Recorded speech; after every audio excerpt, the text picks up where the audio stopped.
Welcome back to Cards and Comics. Today on this episode of Hobby Talk, I'm going to be talking about why there's such a lack of creativity in today's card design and why I think the supply chain is one of the culprits. Now, before that, I want to just say thank you to everyone who came out to the last Albany card show at the Colony Mall and supported me and the channel by subscribing to either Instagram or my YouTube channel. And I really appreciate all the support. I appreciate meeting everyone who came out and either just talked to me or bought cards off me or just talked about cards at the show. It was a great time, and I appreciate meeting every one of you guys. Secondly, I want to give a big thanks to Sports Card Dad and Dustin for featuring me in one of his latest videos where he talked about smaller channels that deserve support in the hobby. That's a big help to me and my channel as I'm trying to grow. And he's been a big backer of my channel, and I support him and his content. He does great everyday content. So I fully think everyone should be looking at his videos. Even if you agree or don't agree with everything he brings up, I think he does a great job on doing everyday content. Now, going back to what I think about the supply chain. Now, most people who've covered the supply chain in the hobby have done it for mostly around shortage, right? The shortage of supply, the supply chain, and shortage of supply. Now, I'm going to get into some very specific reasons why I think the supply chain is limiting card design.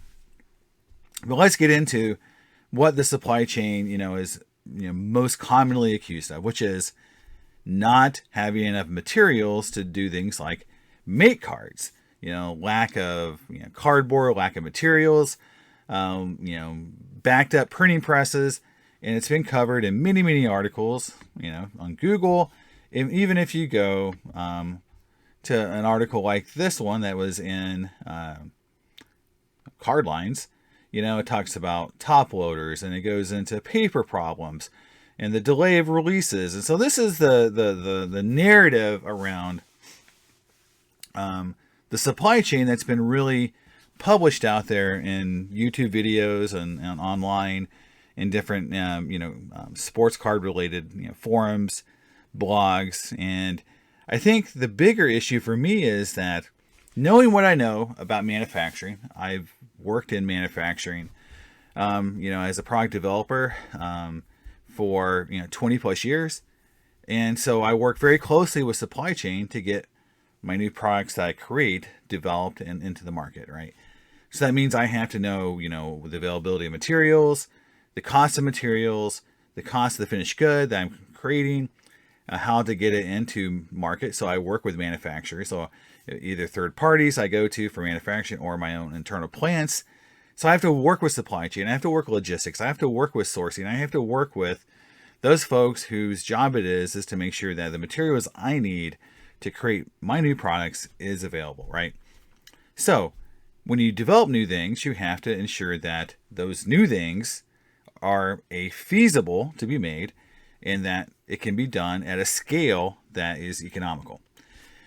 And I think the supply chain being so backed up, materials, line time availability, just the overall, backlog of printing availability create a situation where as a manufacturer and you want to be efficient.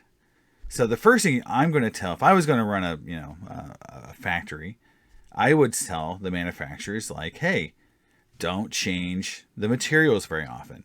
If you want to have print runs of that are more efficient and longer and faster, don't change the materials. Don't change, how the cards are printed very often, because every changeover takes time. And if you look at how cards are printed, the massive, machines that are used, that would, be very sensical, right? So I think that is how, the supply chain is affecting card design. So when I look at card design, I just opened a box of 2022 Stadium Club, and I looked at, the inserts here, and this is an idea of what some of the inserts look like, is that everything was basically either on, glossy paperboard, or foil for almost the entire set. I haven't seen anything that didn't look like that. And even the triumvirates, which are these cards right here, are pretty much just very basic die cut cards. They're not the intricate die cuts that you saw in the 90s. So they're very basic, and I think more efficient cards to produce. And the fact that if you look at the other inserts from Stadium Club, here's Dynasty and Destiny. Again, just not even foil cards, but just basic cards with printing is the insert. And then another insert set, Beam Team. Again, just basic cards with a little bit of foil stamping. So these are far and away not close to what the 90s designs look like, right? And that goes back to this idea that if I was, again, in supply chain, I would be telling people to make the cards very simple, make them on very similar type of paper, and if you're going to do die cuts, if you're going to do something unique, make it very efficient for me to make those cards. Don't do very intricate designs. Don't do lots of different types of foiling, different types of background. Don't make me have to create cards where I have to have multiple layers like chrome cards, because all that adds up to less efficiency for me as a manufacturer. And I think that's why you're seeing a set like Stadium Club, which in my opinion is one of the non-pillar products of the Topps, pantheon of cards, right? Of everything they make, Stadium Club is probably not something that they, expect to make a ton of money on, or people to be very excited about. Not saying that there isn't a huge following for Stadium Club. I think a lot of people like the product, but if it went away, people wouldn't be crying like they would if Bowman Chrome, Heritage, or another core product went away. So Stadium Club, to me, as a product developer, as someone who looks at portfolios a lot, I would say it's in the bottom third of their portfolio. It's something that needs to be produced efficiently. It needs to be produced at a low price point because it's not the most expensive product that is out there for sale. So again, this all would lead me to believe that the manufacturer of the cards is telling Topps, look, the way I can get you your price point and your available line time and to get you your product, don't do these things. And that would be, don't make the cards intricate, don't do crazy die cuts, don't do tons of different designs. Because you got to remember, in the old days, Stadium Club had tons of different types of inserts. They had cards with lots of foiling, lots of intricate die cuts, lots of, they had chrome cards at one point. They had refractors at one point inside of Stadium Club. Now, there was chrome cards in, one chrome card per box. But if you look at how different the cards are today versus what they were in the 90s, you'll see the diversity of cards is just not there. I'll give you another example, right? So the recent Skybox Metal Universe, right? The multi-sport product. If you look at a lot of the cards, even though they had PMGs, I don't give PMGs a lot of credit. It's basically just foil board, reflective, foil on a basic card. It's not as intricate as other products. Now, the Platinum Portraits were definitely a good looking insert in terms of good looking die cuts. So I give them credit for that insert 100%. But a majority of the other inserts like Skybox Premium, even the Jambalayas, Freshman Foundations, majority of the inserts like Arc Weld just were basic foil cards. Even a cut above was pretty much a very boring die cut on foil. Not anything like the original cards looked. So again, this is due, in my opinion, to the manufacturers telling the card companies that, we're backed up. We have a long list of products to make. And if you want to get your product out there, here's some things to do and things not to do, so you get your product produced and on the shelf. And I think that is driving a lot of decisions from card design standpoint. I think that is what is, I call it the tail wagging the dog. That to get your product made, here is some things to do and things to avoid. And if you add in the price point side of it, where you've got the manufacturers trying to hit price points, that also is a key factor in choosing design. So the analogy I have, since I work in food, is, I can make any food have certain attributes that I know everyone's going to love. The analogy is like when I use blueberries, right? Everyone wants more blueberries, in the product, right? But then we know that if we make the product with more blueberries, like a muffin, there's a point to when the price point becomes so extreme that no one's going to pay for that product, because everyone loves the blueberries, but they're not going to pay $6 for a muffin, right? So there is this kind of cost benefit ratio you have to look at from a design perspective.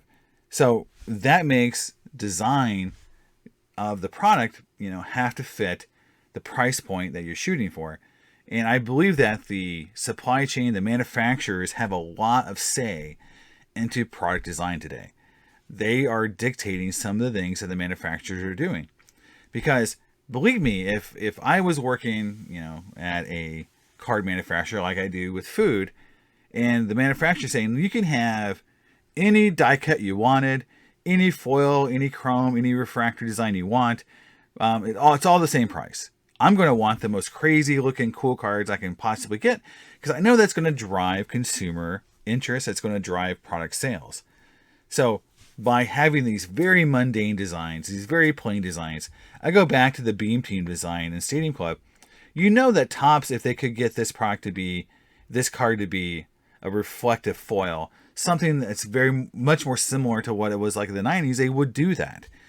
They're being told not to do that because it's going to cost either more money, or it's going to slow the printing presses down, as they have to change over to different types of paper, different printing processes, different laminate layers, different foil layers, and it's all going to create more issues for the manufacturer. So I think that is what is really happening with these car designs. Now, is the manufacturer or the brand owner to blame as well? 100%. They are charging and they're making a lot of money in today's marketplace. I do feel like there is a little bit of disingenuous pricing where they could afford to make the choices. They could afford to either make less of the product, charge what they're charging today and just take a little less margin. That could be all choices they would make. But in general, when I working for a company, and if I'm making 60% margin on products today, and I go and propose product X and say, well, look, we really want cool design. We want something better than we had in the 90s. We want to move into some new territory and break new ground. It's going to cost some R&D money. The printer's telling us that it's going to be double the cost of our current product. So we're not going to have a 60 margin. We're going to have closer to 20 to 30. And the first thing that your management's going to ask you is, okay, well, when you did the test marketing, or talk to your retailers or talk to your customers, are they going to pay more for it? Would they pay double? Or would it still sell with less design? Well, the truth is, in today's market, up until probably in the last 3 to 6 months, the answer was everything's selling, regardless of design, regardless of what it looks like. So who cares what the design is? Everyone's buying it because the breakers are just opening it up and selling it.